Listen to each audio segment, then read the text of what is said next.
Hey, Hey, sleepyheads! sleepyheads! I'm Ali. I'm MJ. And I'm Lizelle, and this is the pod that talks you in. Talks you in. Welcome to Snooze Pod! Eto na, ang ating first day. Yes, finally, natuloy na to. Ilang months ba natin to pinlano? Since last year. Last year, no? Yes. Para mga October? October. Kasi actually, yung Snooze Pod na name, parang it just came to me ng parang sobrang bugs ng buhay na parang wait lang. I gotta hit snooze and, prioritize myself. Myself. Yung parang ganon. Pero, okay. Eto, day one. Anong mga feeling ng ating mga kaibigan natin dito? Sige, let's go back 7 years ago. Wow! Kasi parang day one interview ko nung naghahanap ako ng work. Siyempre, pag naghahanap tayo ng work, something that aligns sa career natin, sa tinapos natin, di ba? So, yung day one interview ko, tandang-tanda ko yun. Sa siyang financial services na company. And nagulat ako, hindi ako nakapasa. Nagulat talaga ako. Pero, comes another interview, another day one. Parang something na hindi align sa career ko. Very different siya, more on accounting siya. So nagulat ako, nakapasa ako. So Nang hindi mo pa career. yes, nang hindi pa medyo align sa career. Well, Ah. financial management may relation to accountancy, pero it's very different.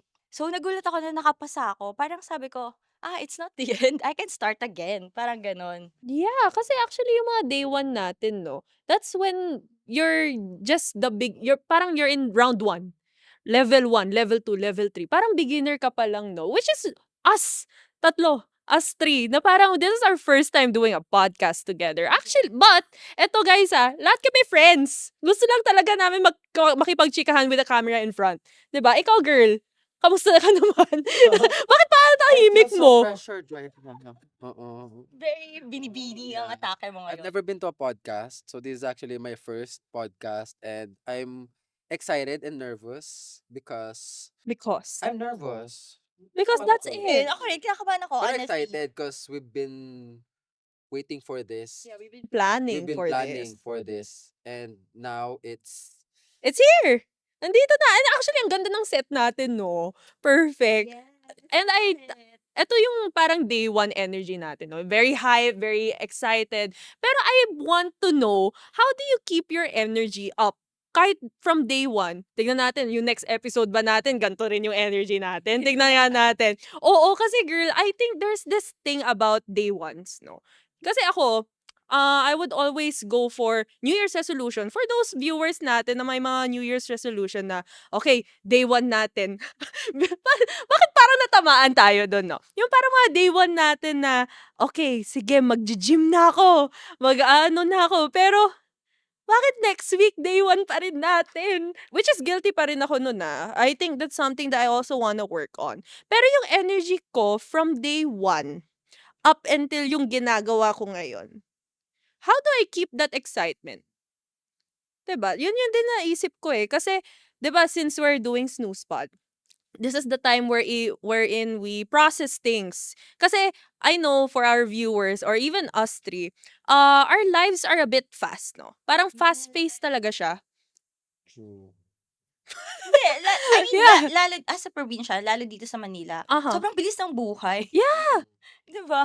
Sa probinsya, parang pa-chill-chill lang ako. Dito sa Manila, oh my God, this is how life works Yeah, here. and suddenly, it's years after na parang ang tagal na natin 'to ginagawa. Para baka yung day one natin ng podcast, baka biglang pagka-process pala natin, 6th year na natin ng Snoozepad, 'di ba? Uy, So, manifesting. yeah, pero ikaw, how long have you For, been? I'm 31 years old na after 6 Yes, years. age reveal ka ngayon. Abi, Ba't mo naman I'm reveal? 31 after 6 years. Hindi ako Wow. naniniwala.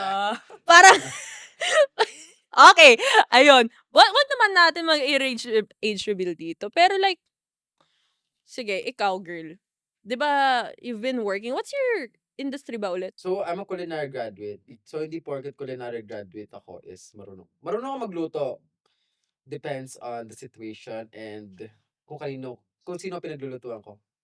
Pero totoo ba talaga, girl? Yes! Oo nga, culinary graduate ako. Ng anong school? Secret! I invoke my right against self-incrimination. Guys, this is my first time hearing this. Ako rin, this is my day one here. Day one here, literal. Ngayon ko lang nalaman, Now you know. Yeah. Fitwater. Pero bakit nag-change ka ng industry? Di ba from culinary? What's the industry that you're working on ulit? No, I'm a VA now. Nag-try ako mag-kitchen kaso it's not for me. The heat, the pressure, oo. Parang ano siya, kung napanood niyo yung Hell's Kitchen, Mhm.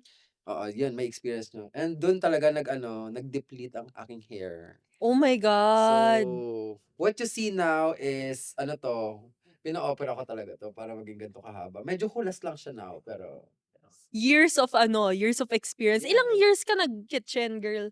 2? 2 years. Yes. After nun, BPO. change career na. Yes, because BPO is Yes. But That is why we how do say you it. feel na nag-day one ka ulit in a different, Yeah, kasi in ang a different industry? Diba? Mahirap mahirap mag-shift sa eh. BPO lalo na kung mag-a-apply ka. Kasi Aha. nga, initial interview, tapos may typing test, tapos ang dami, may mga assessment, kinemerut. Mhm. And para talaga siyang competition. Kumbaga, aabutin ka ng mga 1 a.m., 2 a.m. Yun talaga yung top 5. Minsan may top 2. There are Sige, kaya mo Struggles. yan. struggles. Ay, there Ayun. are, ang tawag doon, yung nag-expect ka, pero hindi pala. Kumbaga, you thought na sobrang galing mo kasi na-reach mo yung final interview. Aha. Pero, nung na-receive mo yung news, hindi pala ikaw yung na-hire. May mas magaling pala sa'yo. Sakit nun. Yeah, same Yeah, I feels. know. Yeah, Day yeah. one Di ba? interview ko. Even your first interview, nag-fail ka. Pero, sa second mo naman, Yes, nag-succeed. doon ka nag-succeed. When did you know na yung VA is legit for you na talaga? Kasi I know na parang, yun nga, we've been talking about day one since earlier. Yung, okay, day one natin, let's start na full of energy. Tapos of course, you will have those kinds of struggles, you'll have those kinds of hurdles in life. Paano mo nasabi na, okay, pagtalikod mo, let's do this all over again. And paano mo na Yes. nasabi na, okay, this is for me dahil ilang years ka na dyan. I started my VA journey way back. Kailan ba yung pandemic? 2020? Yeah, around 2020. 2021, yeah, I started. Nung Balik na sa normal. pabalik na sa normal. Kasi nung pandemic, nasa BPO pa ako noon and mahirap din kasi. Lalo na yung prone sa mga sakit, COVID. So when I decided to transition to VA, syempre mahirap pero excited kasi nga work from home lang. Hindi mo kailangang umalis, hindi mo kailangang magbihes. And then, as time goes by, I was able to upskill myself, not just with basic customer service. I already know how to do web design, Wow! social media, video editing. That's my girl. Yes. Pero yun lang yun. Pero mahirap ang competition sa VA industry. Right. Because it's not just, kung gusto mo maging admin, hindi lang siya yung basic calendar and email. Kailangan, ang tawag doon? Flexible. Even sa mga tools, Yeah, right? oo.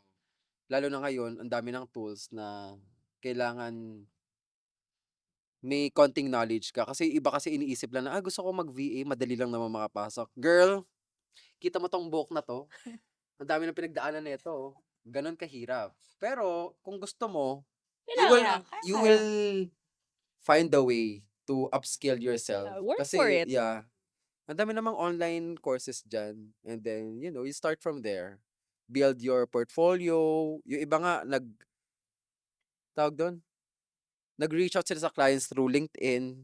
Yes. Yeah. Oh, yung sila talaga yung nagtrabaho para makakuha ng client. Yes, yeah. I remember yung day one ko. Hindi yung work, hindi sa, yung pinakauna kong work was nung nag-courtside reporter ako, no. I remember, pumasok ko na walang alam. Pumasok ako na, girl, hindi nga ako nanonood ng basketball. Grabe, na-expose ko yung sarili ko dito. Pero hindi talaga ako nanonood ng sports. And then, I just took the risk kasi sabi ko, okay, magsasalita. And I really like being in front of the camera. Kaya nga ginagawa natin to, di ba? Tapos, day one ko, instead of excited, ang na-feel ko anxious. Na-feel ko parang, oh my gosh, the pressure is real. Kasi nga, everyone is watching you and it's not even just school-based. My God, nationwide, international pa yung makakanood. Yung tita ko from another country nakanood sa'kin. Nandun yung pressure. And I think those are the difference ng mga day one, no? May day one na excited ka, may day one na pressured ka, may day one na anxious ka. Pero it really depends on you kung makakapag-day two ka. 'Di ba? And that's when I remember na even if ayun nga, even during the duration ng season na yon, kahit anxious ako every single time magre-report ako. Kasi yung anxiousness naman na yon, I remember looking back, it parang it dived into, I just wanted to do a good job. I just wanted to, say the stories ng players in front of the camera, make sure na yung mga pinagsasabi ko is in line sa sport. Kasi nga, yun din, yung parang sinabi mo, you really have to work for it. Girl, araw-araw ako nanonood ng game para alam ko kung ano yung nangyari in their last game so I can at least report something on that. And I think that was a motivation for me as well na starting from zero, I really had to, pick up the pace para makipagsabayan din sa mga ka-season ko. And until now, just recently, na pumasok ulit ako sa courtside reporting. Which is, Yeah, nakita ko sa Instagram mo. yeah, and it's super nice kasi dun ko rin na-realize na, oh my gosh, it's something that I now love. Pero before, sobrang anxious ko talaga. Sobrang grabe yung pressure pagdating on a little 20-year-old girl. I remember, nag-report ako birthday ko. Tapos, oo girl, nag-report ako, birthday ko, 21st birthday ko. Girl! Seryoso 'to? 21st birthday ko, naalala ko, sabi ko, "Okey, sige magre-report ako, pero birthday ko, okey." Pero biglang, "Okey, thank you so much Martin." Nasabi ako nabati ako sa TV. So, kailan yung huling courtside mo bago yung recent? My last report was 2024, 2 years ago. So, what makes you decide to come What made back? me decide? Yes. Honestly, I didn't decide. There are some things where yung world yung nagde-decide for you. And I think, I agree. 'di I ba? agree. Parang there are times na kahit hindi ka ready, yung world na mismo, yung universe nag-decide na hindi, gawin mo to right now. And that was when yung opportunity to courtside again came to me. Parang it was a knock on my door and I had to answer it. Ilan And yung it was nag-knock either sa door mo? do you want to build a snowman? Mga free. Ayan, si Ana kasi yun eh. Pero it was a knock, totoo kasi, it was a knock on my door. And it was either I would answer yes or no. And I'm really thankful I answered yes. Kasi even if it was parang a one-time thing, for now, hopefully hindi. It was very fulfilling. Kasi pagka punta ko ulit doon, hindi na anxiousness yung naramdaman ko. Yeah. It was ano ba yun? Feeling na. It was fulfilling and hindi na mabigat. Yeah, hindi na siya mabigat. And that's why, I think, yun din yung importance ng second take. Second take natin. Kasi 'di ba, we've been talking about day one. Na parang, okay, day one, go. Pero the second time that you go, thank you so much, girl. Ayan, kailangan niyo mo ako marinig. The second time, you do it again, your second day one, it's gonna be a different scenario. Yeah.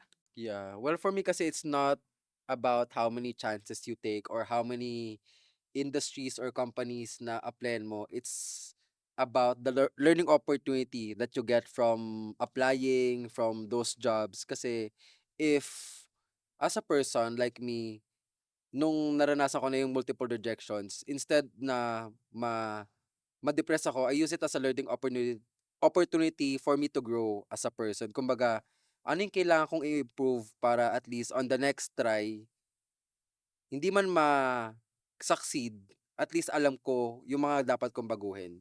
And ako kasi when I talk to people or when I do interviews, sinasabi ko kagad sa nag-i-interview or sa mga clients ko na if you have an issue with me, say to me directly para at least I can learn from it and improve. Instead Constructive. na, It's yes, like a constructive feedback. kaysa naman yung maghuhulan tayo na mali na pala yung ginagawa ko tapos bigla mo na lang tatanggalin, girl. Eto na yung mukha ko, sabihin mo na lang. Like, Yeah, it doesn't work like that. yes. And siguro, one thing I wanna share is, ito yung palagi kong sinasabi sa work. Well, uh, it also comes with failure na we learn new things every day. Talaga. So, parang for me, even if I'm at day 3,000 at my work, I still learn s- few basics every day, 'di ba? Basics every day. So, yun. Siguro sa second take, I wanted to share something personal. Oh, maraming i-reveal for today. Para lang sa inyo, mga day one ka-podcasters natin. Kasi medyo na sa second take, dati kasi talaga sa province parang binabaha kami. So, yung parents ko parang sabi nila, "Tara magpagawa na tayo ng bahay sa Hmm. ganitong place yung hindi binabaha," parang ganyan. So, I was like, parang hindi ko ba kaya? So, yun yung parang first take na, ah, pause muna, focus muna ako sa career ko. It's parang bukas na Mm. sa future na 'yan kapag kaya ko na, when I'm ready. So yun, nung second take, grabe sobrang mas naging maganda yung kinalabasan ng bahay. Na parang dati ito lang yung ganito lang yung gusto namin. Siguro after 2 years, Wow. yun nakapagpagawa kami ng big, I'd say big kasi Oh! malaki talaga siya. So, you'll never know what Yeah. opportunities will come the next day, Yeah. 'di ba? Yeah. When an opportunity knocks, just keep on opening them. Yes, Yes. Open I the Kasi if you door. agree. close one, baka mamaya yun na yung, Magdadala sa'yo sa goal mo. yes, Yeah. oo, Tas 'di ba? di mo man lang sinagot. Oo, Mm. kasi nga tulog ka or busy ka, gano'n. Okey lang magpahinga, Okay lang magpahinga. Ito nga ginagawa natin, pahinga namin 'to, Oo. eh. Pahinga Ako natin pahinga 'to. ko 'to. Ako Oo, rin. pahinga ko kayo. Pahinga ko Pahinga 'to. ko Yung binata. natulog. Yun nga, kasi yung mga rejections, well, masakit siya. Pero alam mo yung burnt toast theory? Alam niyo yun? Yes. Yes, alam ko Yung yun yung nasa toaster. Be, Okay, go explain. explain. Go. explain. Yun yung nasa Ikaw. toaster, yung kailangan eksaktong Sige, 2 kaya mo minutes yan. lang kasi kapag sumobra masusunog na siya, magiging black. So, Oh. kailangan golden brown lang siya. Tapos lagyan mo ng butter and then some honey and then eat while it's hot. Sa ulo. Pero yung theory, Yung burnt theory, toast yun. Oo. Pero yung theory, alam mo, go girl. yung burnt toast theory, yung everything happens for a reason. Yeah. Kahit maybe the toast that you got was burnt. Baka yung next one, golden brown na siya, yung sinasabi ni MJ. Diba? Like for example, for you, your first one didn't go through. Baka yung second one, buti nag-push through ka kasi nandito na siya. May trabaho, may bahay na siya. That's how it works. And you can't have that fresh start kasi. Pag surrounded ka ng mga, yun nga, mga anxieties, you have to have a new perspective on things. Agree. Diba? Alam mo, nung time na yon, ang iniisip ko talaga, sana maraming blessings, maraming opportunities yung dumating sa akin para, alam mo yun, ma-provide ko yung need ng family ko. Yeah, Yun. and to share it with others then. Yes, And and to that's, share it with others. Yes. Yeah. Alam nila yan. alam Alam ng, nila yan. alam mo, friends and Oo. families Yeah. natin yan. Oo. And that's, I think, sige, let's end with a takeaway Mm. on this one. Hindi, ako kasi for me as well is, ito rin yung mga, Sige, go. nakasalalay din siya sa mga taong nakapaligid sa'yo eh, di ba? If the Yes. people around you or your Will friends are support. supportive, Yes. mas magiging engganyo ka or mas magiging, ang tawag doon, mas magiging, I'd say, parang 100% energy mo Oo. to achieve Yes. whatever you want. Kasi kung, Kasi may support system ka eh, di ba? siyempre hindi lang naman yun sa family, sa friends, kasi, no comment, yan. No comment. Yes. Parang gusto mo. Hindi ako Oo nga eh. ito wala naman talaga to sa ano ko eh. Wala to sa branding ko before eh, pero since my partner is very supportive, Wow, nag-rebrand siya. I rebranded myself. Pero ito may tanong ako para sa inyo. If bibigyan kayo ng chance na mag-first day ulit, anytime, any point sa buhay nyo, saan yun? Saan na point ng buhay nyo yun? And uulitin nyo pa ba? Kasi, sige, ako, for me, kung may uulitin akong part ng buhay ko, I would say that would be college. I remember, I was the batch na graduate sa sofa. Nag-high school graduate sa sofa kasi nga, that was during the pandemic.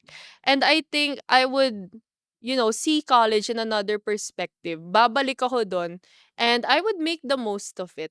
Kahit naka-online setting. Kasi I took it for granted na, okay, college, itong last step of my education. Mabilis na lang 'to. Okay, and masaya sa work. Well, masaya naman sa outside world, yeah, but yung youth ko, I think I was in a rush. I was in a rush to grow up. And I don't blame anyone. Parang it was my own choice na gusto ko ng makatulong, gusto ko na makatrabaho, and there were opportunities coming in, eh. So, if I were to go back to that point in my life, I think I would, make more time with friends. Kasi I was that person. Eto ha, sa mga friends ko diyan, maraming salamat. I love you guys.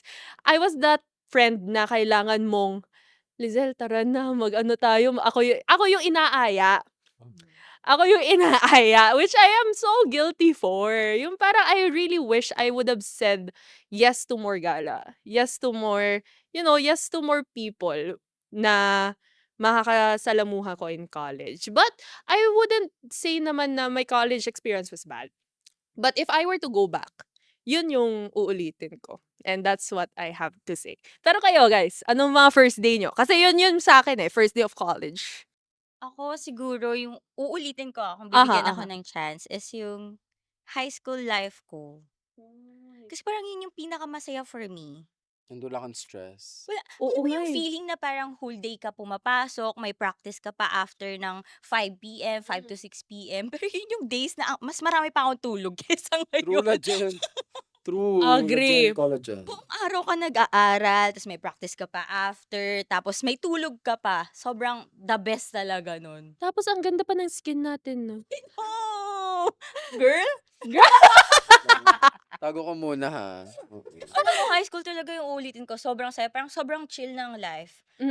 Yeah. Kasi nung nag-college ako, lumipat ako ng Manila. So, nung nag-high school ako, nasa province ako.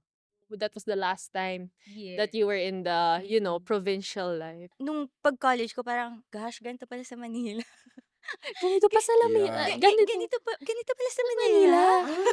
Mausok, maraming jeep. Maraming mga buildings. Sa taas na buildings, gano'n. So yun, medyo nanibago ako. Kaya siguro kung may babalikan ako, yung high school life ko. Oh, if bibigyan ako ng chance na mag first day ulit, I would go back to college nung nasa ano pa ako. Nung course ko ay ano pa, aeronautics.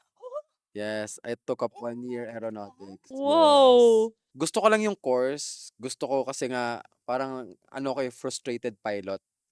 Yes, pero kasi yung situation before kasi parang ayoko na siyang balikan because of the trauma and everything. Pero kasi kung babalik ako tapos babalikan ko din yung trauma, there's no place I'd rather be. Ganon. Pero ano, wala. Gusto ko lang talaga maging pilot na hindi ko na siya pwedeng gawin ngayon kasi nga mahirap na eh. Oo. It's never too late Truly. to take your second chance. Diba? Siguro kapag may milyones na ako. Yeah. Pwede. well, oo. well, in terms of money, mabigat nga naman. Kasi gusto ko talaga maging pilot.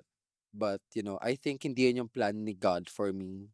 Yeah. At this point muna. Yes. Yeah, we'll Pero put a I'm pin in it. happy with the experiences that I've experienced. Yes. Yes, redundant. Pero yan. Marami akong natutunan and eto na ako ngayon. Isa na akong magandang Dilag. dilag. Magandang dalag. Yeah. Crazy, no? Ngayon lang natin nababalikan yung mga years Yeah. na we've only reminisced on. Yung mga, kasi ang tagal na nun. Parang, hindi namin alam na gusto mo pala maging pilot. Hindi naman kayo nagtanong. Well, totoo. Diba? Ay, sa bagay. Hindi naman kami nagtanong. Ayan. Pero sige, let's jump to the present, no? This 2026. Ano ba ang mga day one nyo? Ano mga sinimulan nyo na? I think ito. Sinimulan na namin Ito, to. yung Ito, podcast. podcast. Okay, that's one. Ikaw, Bea, go. Ako, nag-start akong mas maging active lately. Active Yes. wear. Active. Nag-gym ako, Oh. nagra-run ako. Wow. Lately, it's very recent lang talaga. Like, this April lang. Legit. As in, kasi siguro sa work ko, medyo mahirap yung magkaroon ng time for hobbies. Kasi Gets. parang 1 to 10 ako nag-work. So, 10, puyat ka. Anong oras ka gigising para Mm. tumakbo? Be, baka mahimatay na lang ako sa daan, gano'n. Hindi, wag naman. Yeah, True. pero recently parang nag-aalat ako ng 30 minutes sa isang araw. Well, hindi naman daily, be ang hirap. Oo nga naman. Oo, hindi naman daily, True. every other day or at least 3 times a week. Yan, so nag-aalat ako ng 30 minutes mag-gym. Jog lang, treadmill, ganyan. Pakit lang. Hoy, Wow. joke lang, pero nakaka 3 kilometers ako, Okay. Ay, 3 to wow. 5. Sige, Okay. kwento mo yan. Hindi na ka dyan. Hindi, totoo, naka 3 to 5 kilometers ako. Oh, that's nice. At least may nasimulan ka na. Ikaw, girl. Ako ang day 1 na sinimulan ko is to, ano, wag makinig sa opinyon ng iba kung hindi naman sila nakakatulong sa akin. Kasi Hmm. tingnan mo, last Yeah. year ko pa parang ano to eh, fantasy. Minamanifest. Oo, minamanifest. Kaso, daming bashers. Oo, ayoko na lang Okay mag-comment. din. Pero ngayong year, tingnan mo, walang makakapigil. Baka batuin pa kita ng wig ko eh. Kaya kong Ready tanggalin na to. siya. Oo, mamukha. Uy! Pwede. Ready Baka na siya makita ang mamuksa. hidden gem. Baka makita ng hidden gem. Mga Oo. hidden gems. Liwanag ang Oo. beach. Pero yun, true. Just love what you do and do what you love. Yes, Yes. yes. Thank you so much. Ayun. And for me, I think one of the things na nasimulan ko this year is magseryoso na sa mga portfolio. Kasi alam mo yung sa mga in events. Oh, akala ko sa Since exam. ay pwede din. Yung mga AP Project. portfolio, mga project portfolio, mga gano'n. Pero yung totoo, yung mga portfolio ko of the things that I've done before pa. Yung mga projects na nandun lang sa hard drive ko. Ngayon kino-compile ko na siya, which is so hard ha. Pero Like, that. Oh. pag okay na, ine-edit pa. Pero yeah, parang ang hirap kasing mahirap magkaroon ng disiplina for yourself. For work, pwede. Kasi nga, it's a responsibility. But for parang just for you. Parang for example, yeah, yung gym mo. Girl, ang hirap kaya nun. Be, alam mo nag-motivate sa akin para mag-gym? Bumili ako bagong sapatos eh. Powerful. Powerful tonight. Bumili ako bagong sapatos. Magkano yung sapatos? Mura lang. Mura lang na, Mm. naka-sale. Naka-sale. Okay, at least naka-motivate Yeah. naman sa'yo. Oo. Worth it. Parang pag nafe-feel ko na, ay nakatenga lang siya, kailangan ko mag-run. Yes.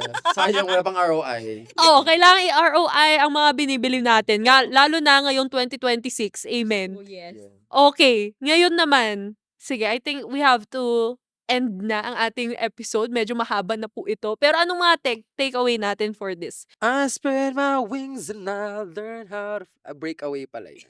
Iba yun, Ay, iba pala. Iba yun. I'll go. Ikaw, Lisa. Me? Sige, ikaw. Ano yung takeaway mo dito? Takeaway ko, there are times talaga where you have to look back and, process the things na you've put on hold para you can be more motivated to move forward in the Ayun! future. Motivated yung hinahanap kong term kanina pa. Okay. Oh, alam mo na. Oo. Okay, let's ulitin natin yung ano. Okay, hindi. Okay na yon. Pero yun, para kailangan mo talagang, look back, see the things that you've already done, and then take it on a grain of salt na lang. Kasi you never know what's gonna happen in the future eh. But at least, you already have those experiences. So that, in the next time, on the second take ng inyong mga day one, you already know what to do. Yan, that's for me. Every day is a learning opportunity. May it be positive or negative. If it's negative, don't be so hard on yourself. Yes, because if hindi mo siya kayang damdamin, you have friends to talk to. And of course, may mga what I love about, friends is kaya nila maging prank eh. Kumbaga kapag mali ka talaga B, wala nang sugarcoat. Hindi ka para maging candy B.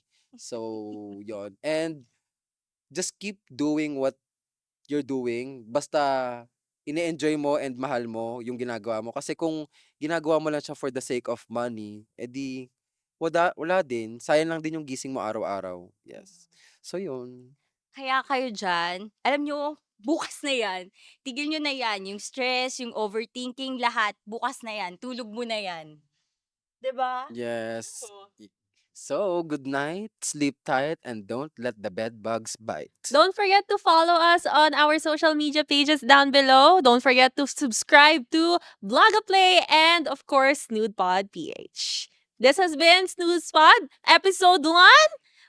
Signing off. Bye! Bye!